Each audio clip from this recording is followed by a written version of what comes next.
Well, good afternoon, everyone, and welcome to today's Aspire Tech Talk. This is our recently rebranded Brown Bag Presentations. For those of you who don't know me, I'm Don Linford. I'm Aspire's recently appointed Innovation Director.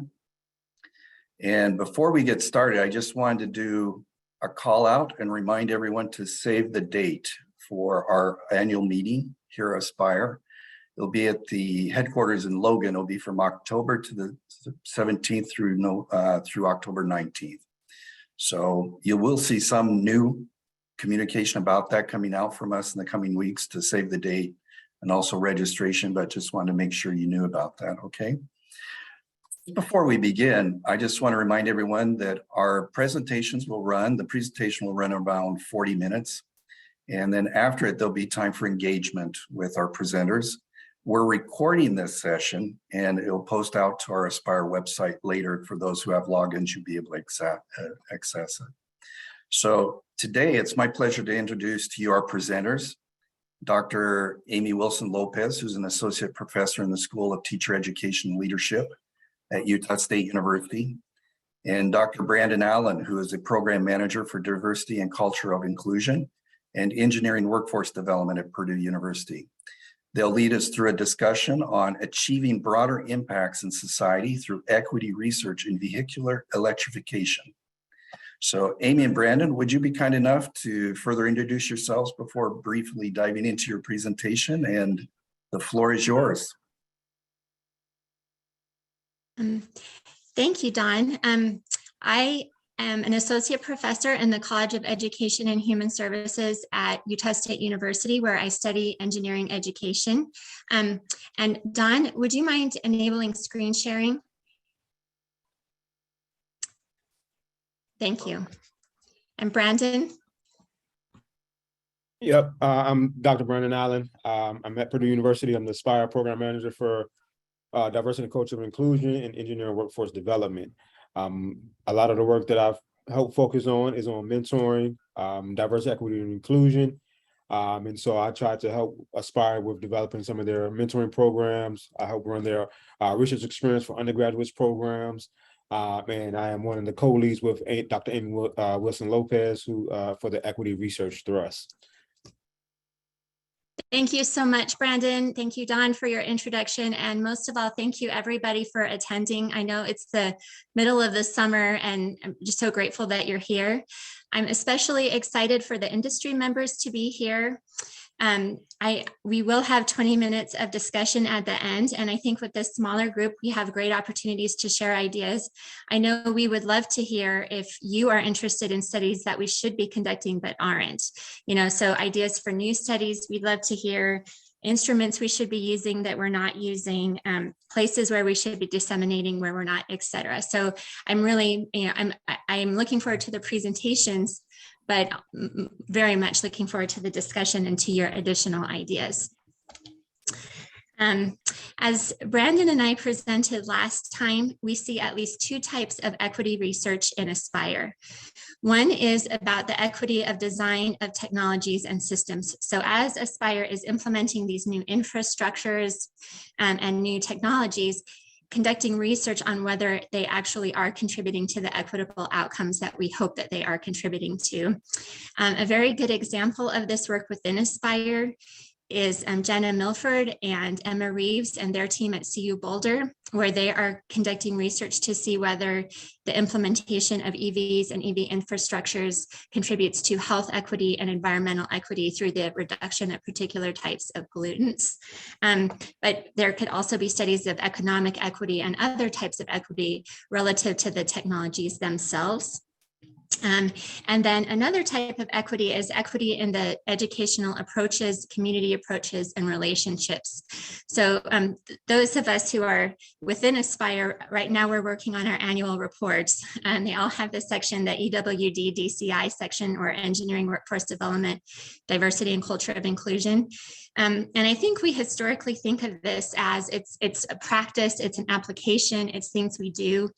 And we might not necessarily think of it as an area of research, but it very much is an area of research. And so as you are trying different EWD and DCI approaches, you may also consider actually researching, what elements of these approaches are effective, and then publishing that more widely so that others can also have successful and effective EWD DCI approaches. And so we see these as the sort of the two major domains in which Aspire can advance equity relative to EVs. I chose this picture of the horizon, and I'm thinking a big picture looking toward the horizon. When I think of the big picture of Aspire, what drew me to Aspire was its vision of equitable vehicular electrification that did not just benefit the wealthy, but that has the potential to benefit all.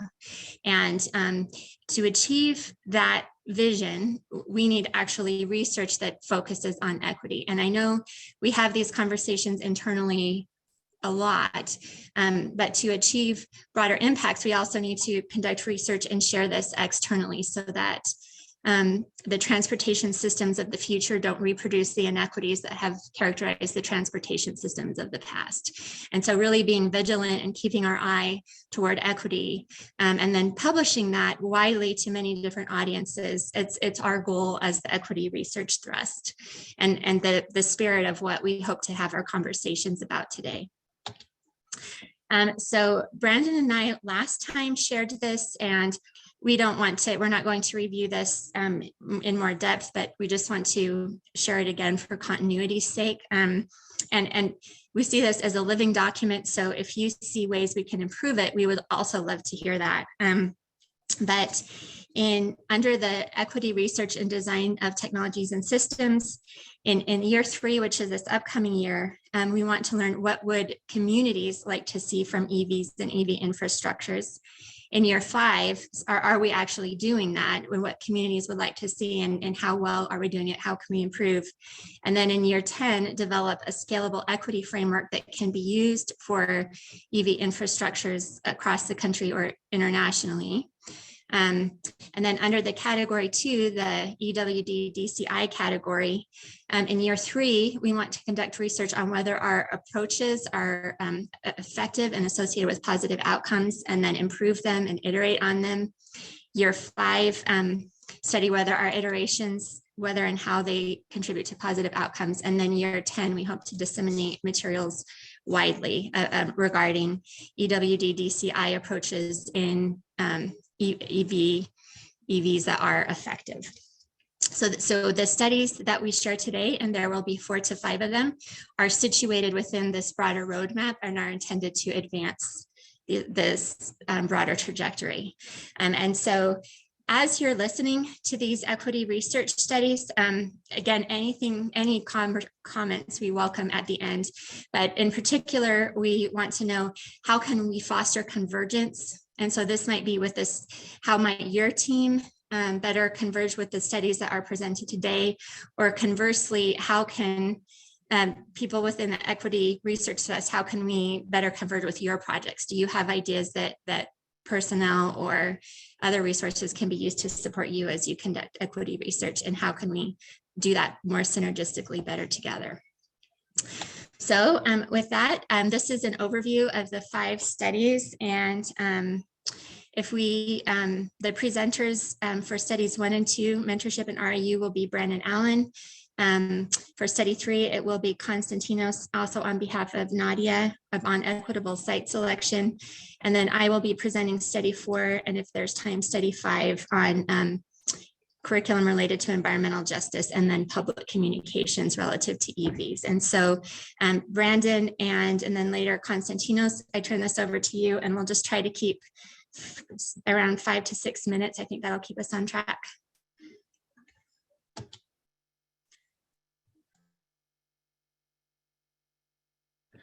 All right, so one of the things I also want to mention before I begin is these are 4 or 5 studies that we were able to pull out, but it's not limited to these 4 or 5 studies. So there are other things that are probably in the works already, or you've been thinking about doing. And so doing that question and answer piece at the end of the presentation, feel free to share those ideas, because we do want to get a collection of the different equity-minded research opportunities that exist, so that way we can keep everybody informed about some of the equity work that's being done.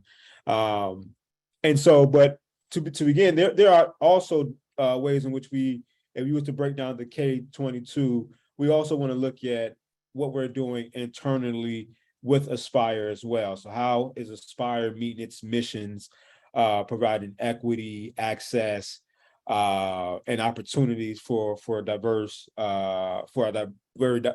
center. And so one of those studies is through mentorship. And so this is just some background about mentoring. But the gist of it is that mentoring is a desired opportunity for many students. However, many students do not have this opportunity to participate in a formal space. And if we think about some of the demographics in mentoring, it can be a very intimidating space to be in without the proper mentorship. And so what we do know about mentoring is that those who are often engaged in mentoring with URM students have not had any type of formal training to help them engage in this type of mentoring. We know people have only 28% of mentoring programs were equipping their participants with training. And so that's a far lower number than what we would like to see. And that mentoring is often something that students want to be a part of.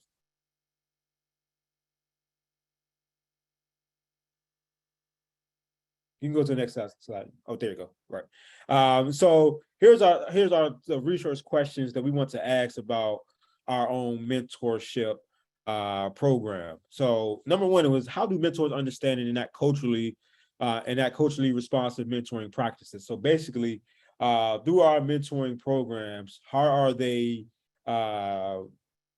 understanding how to best engage in cross-cultural mentoring relationships, how to better engage in mentoring in general and in a formalized manner, and how do these practices evolve over time? Like, does it stick with them? How often one of the questions could be, how often do a mentor needs to participate in the mentoring training program for this to be a sustainable practice for the long term? So looking at some of the longitudinal data about some of the mentors and mentoring that goes on. We also want to know, how do STEM mentors engage with culturally and racially different mentees? So another opportunity for us to try to design best practices for mentoring across cultures, developing that framework within a STEM context, and then observing how those change over time for our participants. Another question is, are cross-institutional virtual mentoring models effective in providing professional and psychosocial support? So that's two of the main goals behind mentoring in general. And then as we're moving through this COVID-19 era, where we're doing everything hybridly, a lot of events take place virtually, how can we engage in a mentorship in this new way of being for our engagement?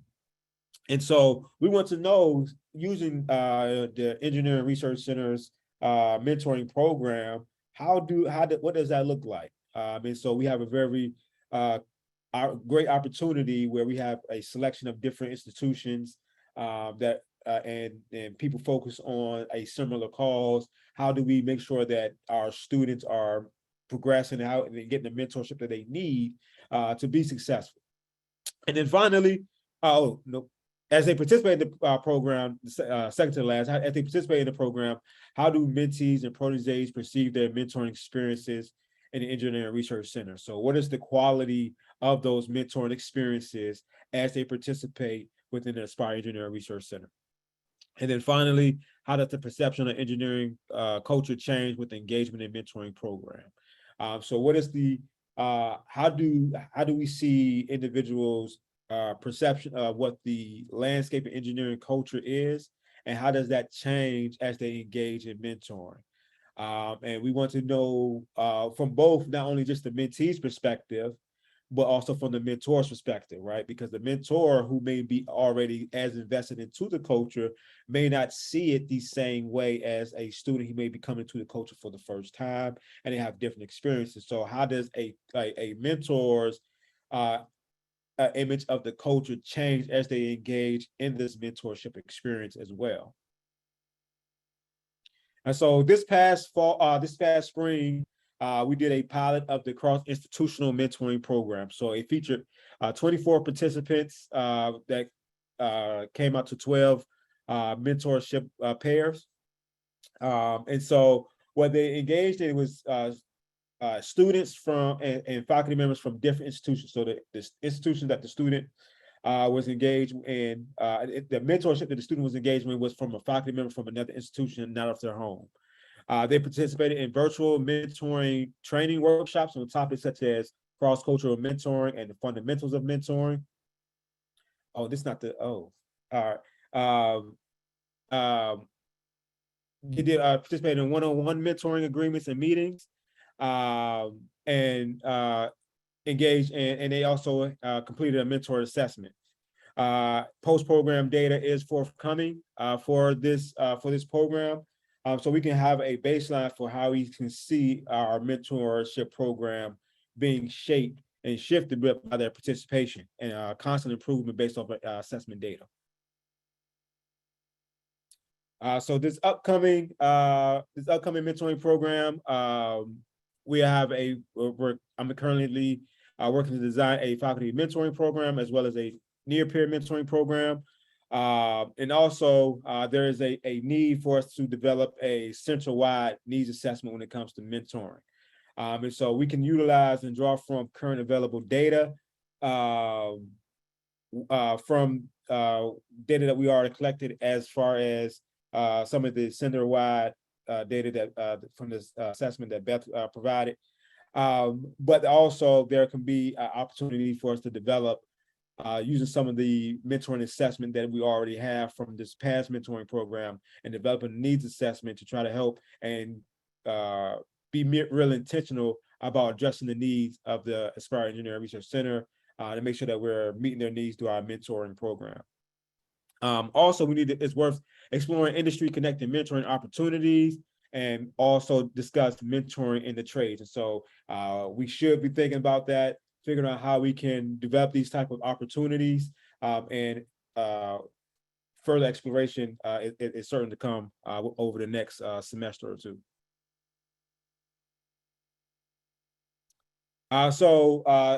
Next, we'll talk about improving the vision of equity through the RU program. What we do know is that research experiences for undergraduates often helps broaden participation. It also helps develop a sense of community and confidence and self-efficacy within STEM programs. But what we also know is that many of these research experiences do not focus on equity as a part of their programming or as an intentionality behind some of their research projects. And so what we want to do using our engineering research center, who has a mission of equitability and sustainability in the electric vehicles, who has a direct connection to equity, and we develop our program within our research experience for undergraduate program, hits on diversity and cultural inclusion, and it has other equity framed workshops that will be taking place. We want to know, how do students' perception of equity change through their engagement with the Aspire RU program? What deliverables were attributed to their understanding of equity prior to and after attending an RU program? So the data will be collected over 3 summers. The first 2 summers will have been completed by August 2022. And some of the limitations: our first year we were completely virtual. Our second year we went through did a hybrid model.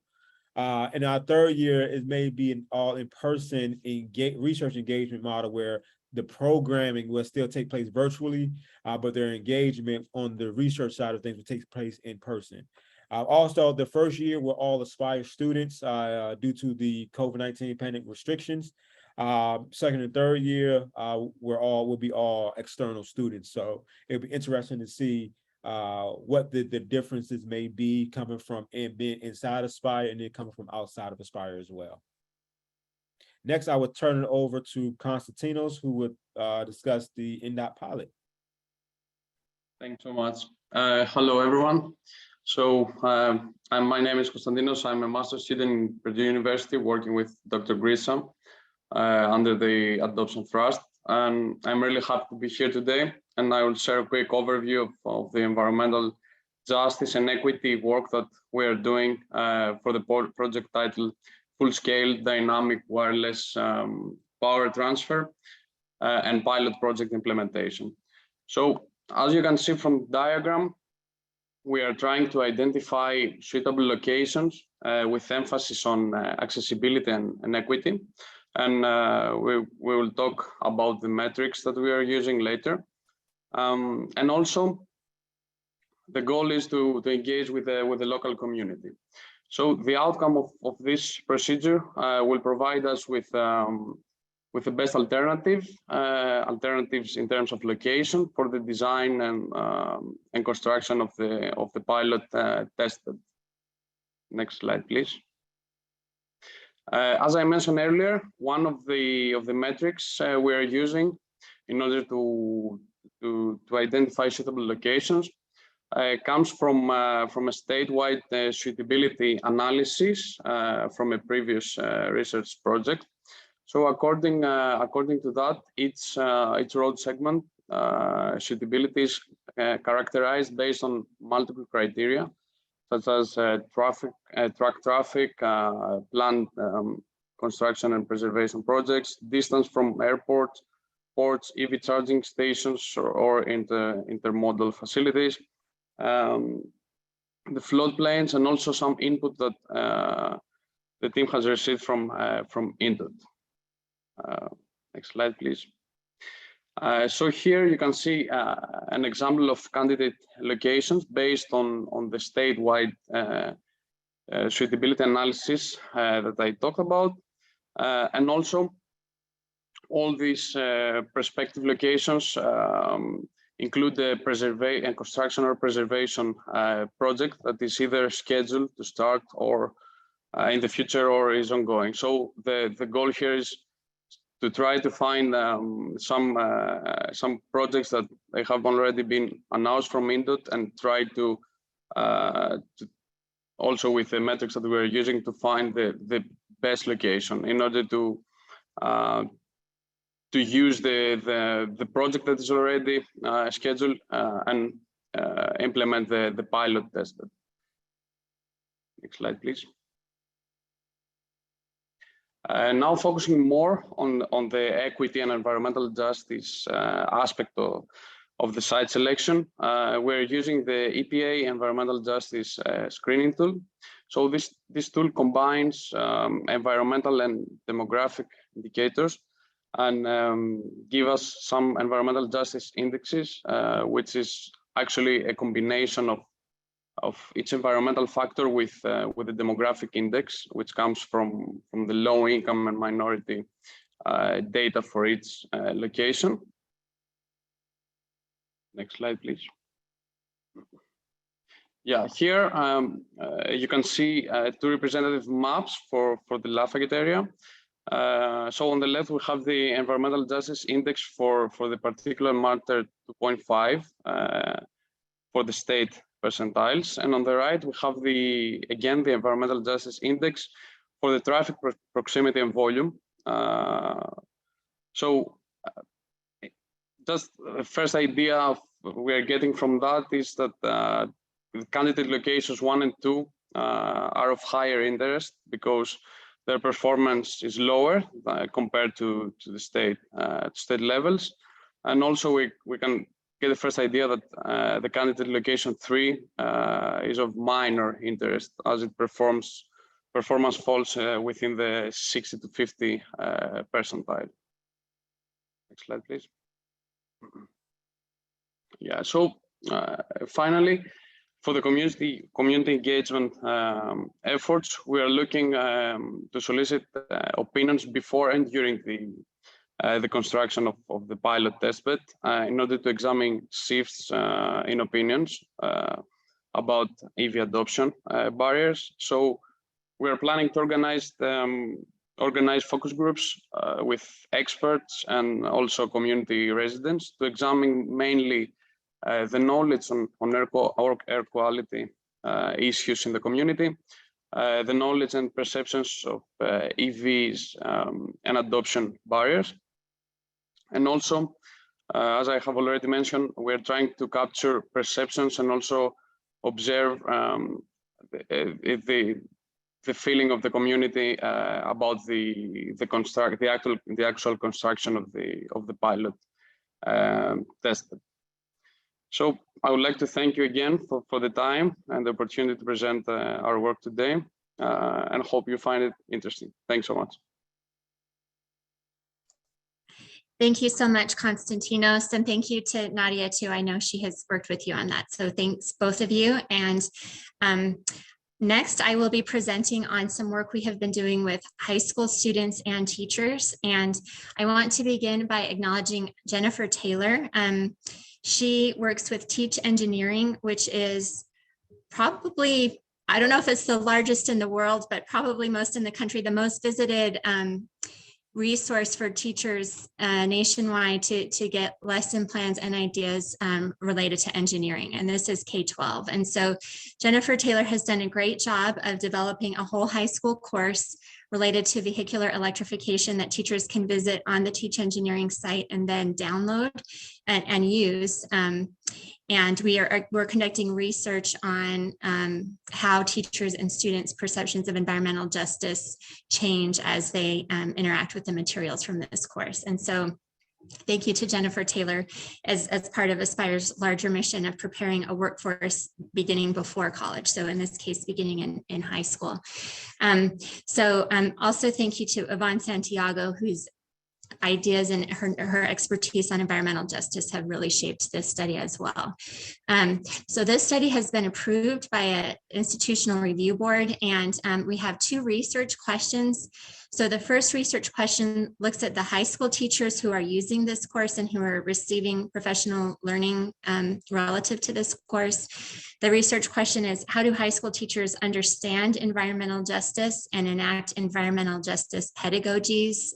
And do their understandings and their teaching, does it change over time as they participate in this professional learning on environmental justice and electric vehicles?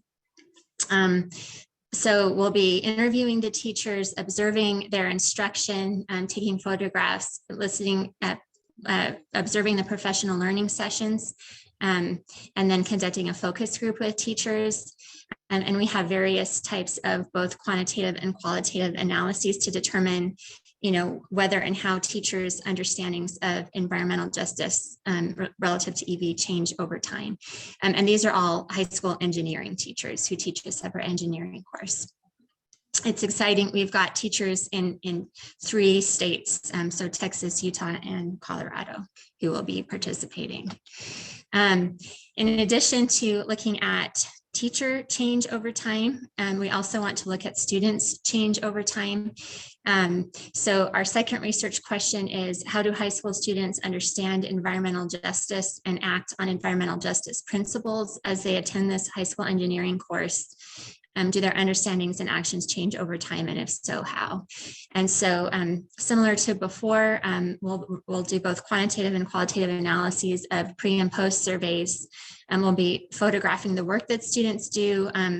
This last year, students, they designed EVs, and Jennifer, if she's here, can answer more questions about that in the Q&A. We're going to audio record what they talk about environmental justice during the lessons, and then also hold focus groups. And I put targeted journals here. The big journal in engineering ed is the Journal of Engineering Education. So I think we'll target that one, but would love additional ideas. So for this 5th study, I am grateful for Gabe Castro, who is an RU student this summer who has been working with me. And this is a great opportunity for me to put in an advertisement for the REU presentations, which will be held during the center-wide meeting next week, where Gabe will present about this in more detail. We've been working over the summer to read research on public communication, and especially, this is the hottest summer on record with climate change. There have been scientists trying to communicate climate change mitigation technologies for a while, and people receive it to some greater extent or lesser extent. EVs can be one of those technologies. And so we wanted to look at prior literature on what is effective public communication relative to, in this case, relative to EVs. And so Gabe has done a fantastic job at a literature review of this literature, which will be shared next Wednesday.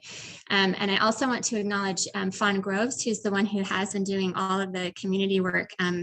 And so in Utah, it's by the inland port, which is where freight trucks and freight trains are coming in and out of transporting cargo. And so Fawn has worked with communities by the inland port. And then Jenny Turku is starting to develop public communication materials. And so this is a reflection of everyone's work, but we're developing a public communications plan. And communications is multi-directional. It's not just one way. It's not just the researcher communicating to the community. It needs to be dialogic with lots of different partners. Gabe's research, his literature review emphasized trusted intermediaries between academics and the public. So Fawn has started to work with health workers to communicate information about the benefits of EVs.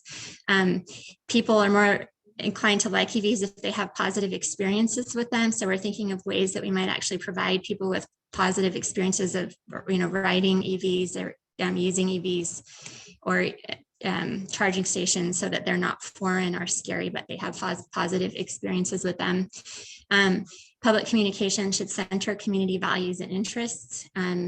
We all care for the health of our children. How will EV and EV infrastructure benefit me personally, economically? So our materials are looking toward that. Multi-representational, multilingual, not too technical, and then provides information via preferred mediums and sites. So we're developing a public communication plan with the team, but we want to actually research its effectiveness so that other sites we can share and disseminate the findings, so other sites can also engage in productive dialogue with communities in ways that are effective. And so our research question currently is, how do people from historically resilient communities perceive EVs and EV infrastructures before and after this public communications campaign? And we're doing surveys. So we have been collaborating a little with Konstantinos. I hope to work more with you, because I know our work is overlapping. And then focus groups with purposely selected community members, and then also qualitative and quantitative analyses. And we're looking at journals relative to scientific communication. So like Public Understanding of Science is one journal we're thinking of. And so I think Brandon is going to segue us into the next part of the presentation. All right. So for this part, we want to really have some discussions with you all to get an idea, number one, of where can we see convergence at on some of these projects you heard today, or if there's ideas that you have or things that you have in the work that may fall under the equity umbrella. How could you see us fostering convergence on those projects? So that's where we want to begin, and then we're going to jump into talking about what other ideas or comments may come to mind as you think about what you heard in this presentation, and opportunities that you may feel that may exist that we may be able to leverage and develop some projects and convergence there as well.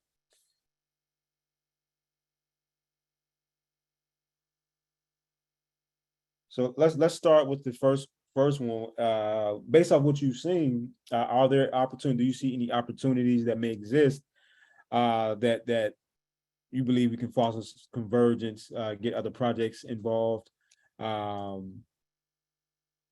to show some of that collaborative nature that we want to see? Are we still on mute? No. Okay. Hello, this is Dave Schaller. I am a past president of the Purdue Engineering Alumni Association, so I have a lot in common with you. I also happen to be the person that is monitoring and admitting people to the Purdue Engineering Alumni Association group on LinkedIn. You have access to 10,000 living Purdue engineering alums who might be very willing to help mentor. And you may be able to find people that are in the companies that students would most like to find mentorship in. If it's Tesla or Navistar or you name it, whatever company, there's a high probability that we have alumni in that company already. So there's an awesome opportunity. When I was president of the Purdue Engineering Alumni Association, we tried to do something with the engineering staff at the school, and what we found was that the professors, as a general statement, have very little to no interface with LinkedIn. So they're not aware of the power that's there through that tool that's free of charge. A great many of the college students have LinkedIn profile, but a great many of the leaders and professors don't have it or don't use it.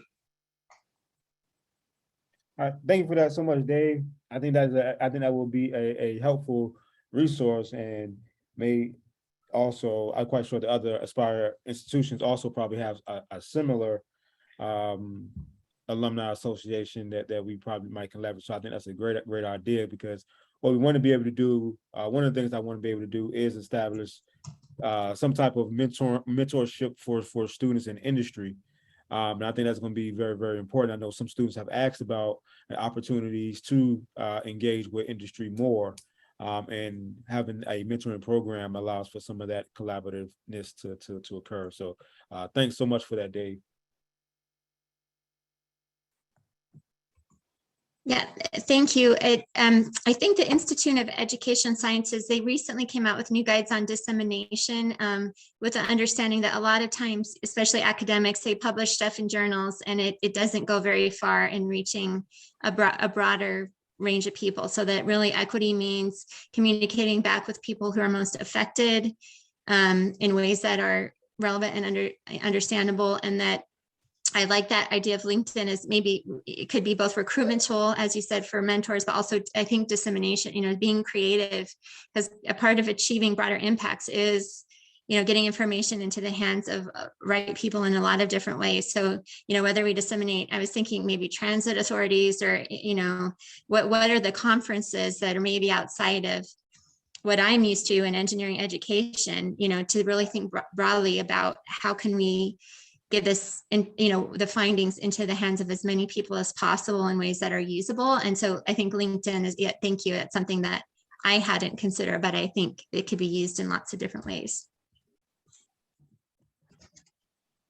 What else? What are some other ways, based on what you're seeing here? Are there, not even based on what you're seeing here, what are some other opportunities that you may be working on right now or considering working on that may fall under an equity umbrella?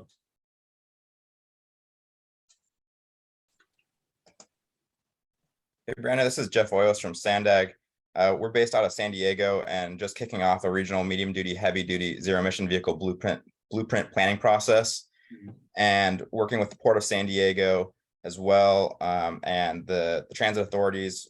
We understand that there are two different aspects of equity as we're thinking about reaching and doing outreach, and largely the community, but then also the truck drivers and the owner operators. And so I'm curious to learn more, and maybe that there's opportunity to share knowledge that comes out of this blueprint with you all, but also vice versa with Constantino and your work. But how the outreach is going to be directed at the community, but also at the owner operators, and especially the smaller owner operators that are driving these trucks. Yes, yes. Thank you for that, Jeff. And I'll just add real quick that the project just kicked off and we're looking at completing it in the first quarter of 2024. So there's definitely opportunity to collaborate and share these deliverables that we have as they come out. There's also a sustainable freight strategy implementation plan that's being worked on in the next year and a half as well, which should have some owner operator interview responses. Obviously not specific to Indiana, but maybe would shed some light on some of the considerations that these folks are dealing with as well. Yeah, absolutely. I think that's an opportunity for us to like really discuss some of this about what your implementation is and your blueprint, and seeing what we also have done and seeing how we can potentially collaborate and leverage some of those opportunities and implementation of some of those programmings, because I think that can be informative for both of us. Yes, thank you, Jeff. So I think that's a really important idea for another equity-oriented study, is looking at impacts of equity among the operators, the owner operators. So we'd love to hear and publish widely what you find, and also if we can support you. So I know we're starting to onboard several graduate students with expertise in the social sciences and who with like expertise in interviewing, for example. So if that's something that we can offer resources to you in terms of advancing your work, but at the very least, I would really be interested in sharing what you find and, in future equity meetings, because I think that's something that can be underlooked is the truck drivers, and that's a very important audience here. So thank you for bringing that. I think that's really important. So thank you so much. Doug, did you have a comment? Yeah, thank you, Amy, and kia ora from Auckland in New Zealand. Just wanted to sort of add that with the discussions that we've been having with yourself, Amy, and with Brandon, and the work that we've also been helping with the REU program, that I think it's important that we visualize some of the things that we're doing across the whole Aspire program as well. And so we're doing quite a lot in this cultural inclusion equity space with Indigenous communities in New Zealand. I think that's opportunities for great learning across our different institutions. We're working specifically around both rural and urban communities with Indigenous aspects, and looking at how incentives and different policy requirements to try to incentivize early adoption or greater, faster adoption of EVs potentially can have positive or adverse effects on commercial fleets and communities, especially for Indigenous groups. And so that's something we're working quite strongly on. I think there's some very strong opportunities to learn from each other in terms of things that we're doing. So don't forget us on the other side of the Pacific Ocean, that we're working closely with this aspect as well. And it would be good to make sure that we collaborate closely together on the reporting of that as well, so that we all learn from it. Absolutely. And I'm glad that you brought that up about make sure that we don't forget you all, because Yvonne actually had a great idea using the LSAM NICE program, which is looking to have some engagement with our in the United States, engagement with the Native American culture institutions, and as well as with the minority people in New Zealand. And so that program is looking to directly fund some of those relationship building opportunities and opportunities for us to engage and collaborate on those efforts as well. So there may be some opportunities for us to collaborate on another grant and to try to see if we can create some opportunities there. And so once we get wrapped up with everything next week, I'm going to be reaching out to Yvonne so we can start some of those discussions, as well as you, Doug, and Grant, and Amy as well, so we can figure out how we can make that happen. I know we talked about attaching it to some of the REU program and seeing if we can bring students to University of Auckland next summer as a part of their REU experience. I know we did the virtual culture exposure part this year, and thank you, Doug, and to the rest of the team, to Manaku, Keepa, Grant. And I'm forget one person. And so I know that was very very enriching. I mean, I appreciate everything that you all did. And so we're looking to take it even a step further. So this will be a great opportunity for us to try to figure out how we can further collaborate. Yvonne, you had your hand up at one point. I don't know if you still wanted to jump in. Yes, just a comment. First of all, thank you, Amy and Brandon, for leading this research thrust that's so important. And in terms of the convergence, what I was thinking is, we're preaching to the choir in many ways in Aspire because we all believe in equity, but then outside of Aspire, we need to incentivize equity. And so the way to incentivize is to demonstrate to all the companies that increasing equity means dollars and cents, that if we continue with the status quo of electric vehicle adoption, and it will be only in the hands of people that have money, and the perception will continue from lower income people that electric vehicles are only for people with money, right? But tapping into the market of lower income or minority communities means a big market that's untapped. And I think that in terms of the convergence, and I think that Auntie is there, and people from marketing can probably do some analysis that proves that equity means better business. And so at the end of the day, all of these great opportunities that we feel morally and ethically,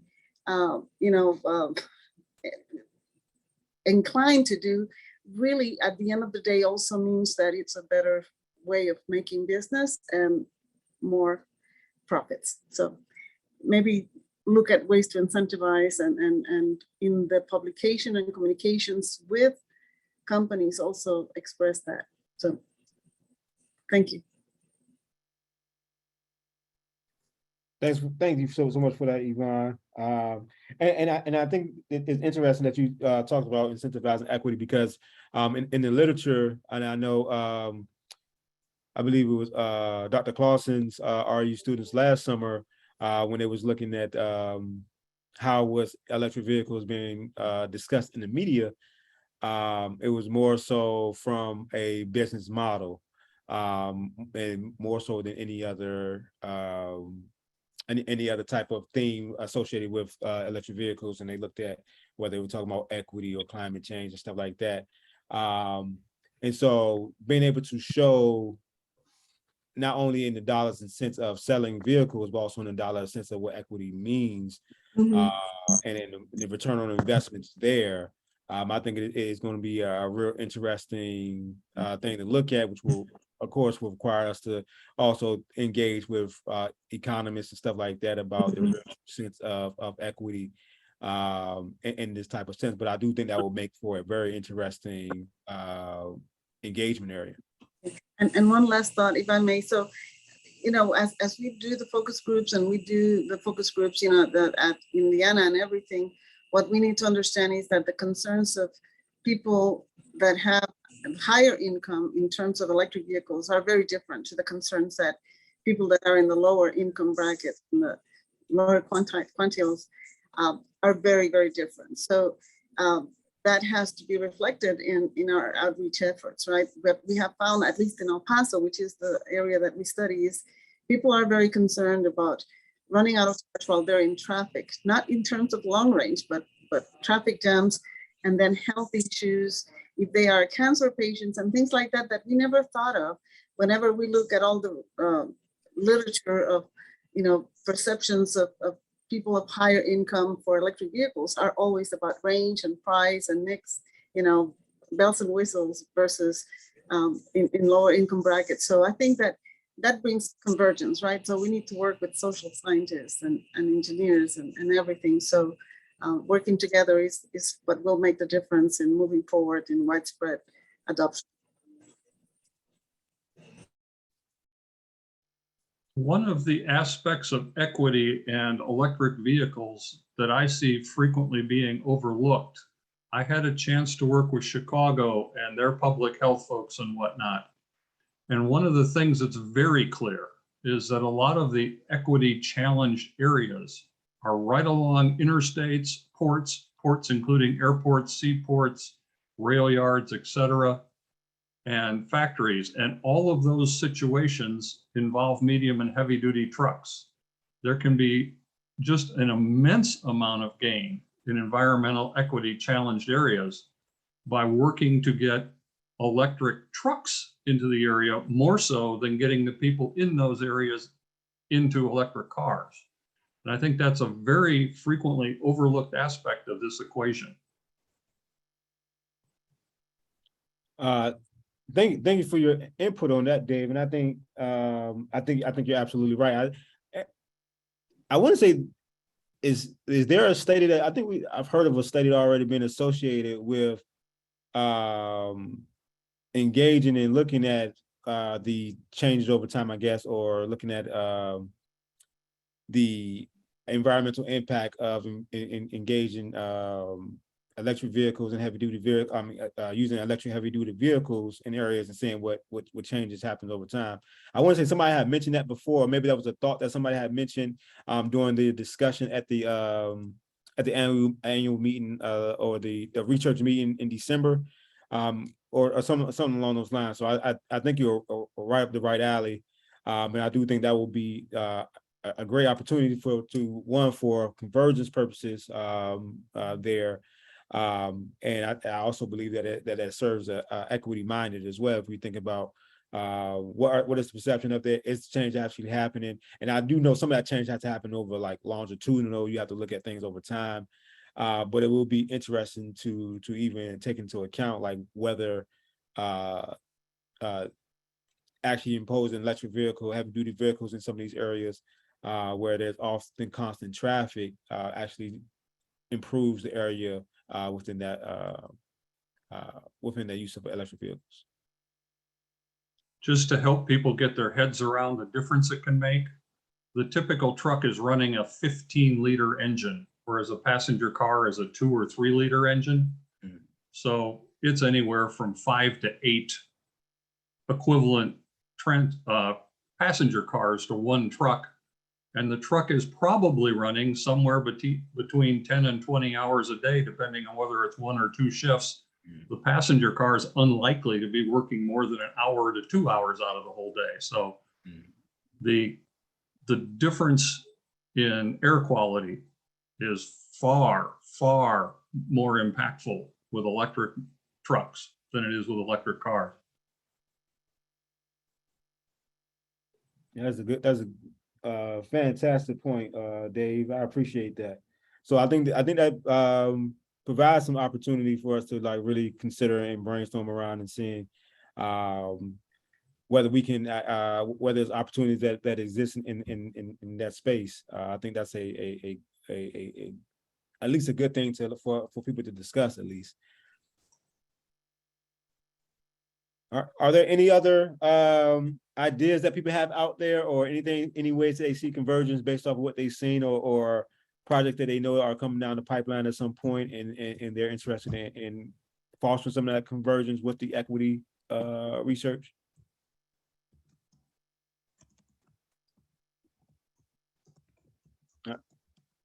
Yep, Rosie. Hi, Brandon. Thank you to you and Amy for your presentation.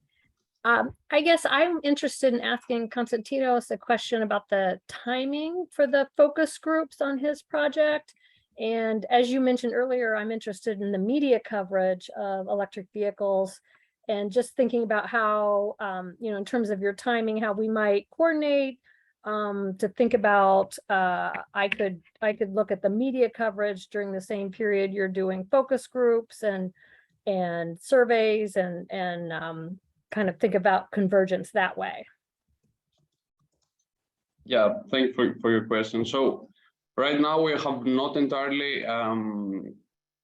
take a decision about the location. So that's the first step. And after that, we will have to schedule the community engagement approaches. So my feeling right now, but not entirely sure, is that the upcoming fall semester going to be the time, but maybe no earlier than October. But again, I'm not sure on that. Thank you. We'll just keep in touch about it. Sure. Just want to give anyone one last chance to ask a question or input before we wrap up. I think Fawn has her hand up. Go ahead, Fawn. Thank you. Yeah, just a quick comment. Konstantinos, I think you are ahead of us in timing, but we're going to have those very same questions near the inland port on Salt Lake's west side as to where a charging station can be placed. I've asked Dustin, do we have a radius for that? It seems that that's still being determined, but I just wanted to mention I'd be very interested in kind of knowing the steps you're taking and learning from what works for you, what doesn't. And if there's a place for us to collaborate and take something out of that we can work on together, I would be open and interested in that. But everything you had to say was really encouraging. Thank you. Thank you so much. And it would be great to establish a collaboration and also be closer because I know there's a great overlapping between those two projects, and it would be great to connect with you. Sure. And I also wanted to build from Dave's comments too. So one thing that Gabe has found in his literature review is a lot of research focuses on potential consumers, but not on perceptions of people who don't own cars at all and may never own a car.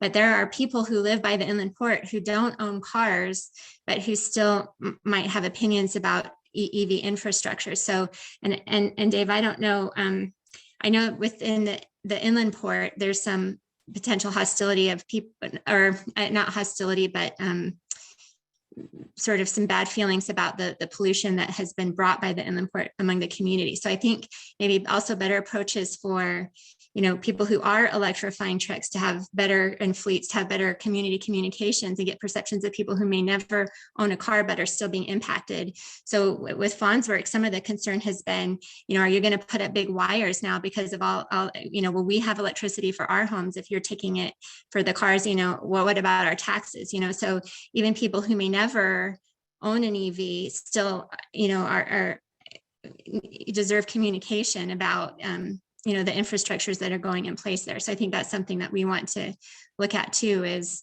equity, both in terms of environmental equity, pollution reduction, but also then being able to work with communities, especially beside ports, and having dialogic communication that really addresses their concerns and fosters good relationships. Did you have a last comment, Fawn? Yeah, I know we're short on time, but with all of that said, I'd be very interested in having a conversation about some of the things you're talking about. I'm bumping into questions with the community that I have only partial answers to, which can sometimes be worse than having no answer in terms of community relationships. So I would love to get more technical understanding so that I can communicate well in those community facing conversations. And I think potentially some research could be done around that, just different ways of communicating technical information to the community. So that's just a bookmark, but yes, I agree. Great. Well, would like to thank everyone for joining, and thanks again to Amy and Brandon and Konstantinos for the great presentation. The center obviously is really focused around its mission to provide equitable, sustainable transportation and reduce barriers for those interested in transitioning to electric vehicles and transportation. And certainly equity, workforce development, other topics are extremely important around that. So this has been a very thoughtful presentation today. This presentation will be available on the Aspire website with members who have a logon access, and reminding everyone two things. Our next Tech Talk will be on Wednesday, August 17th. And just to remember to save the date for our annual meeting, October 17th through the 19th. Thanks again for everyone for joining, and we'll see you next time. Thank you.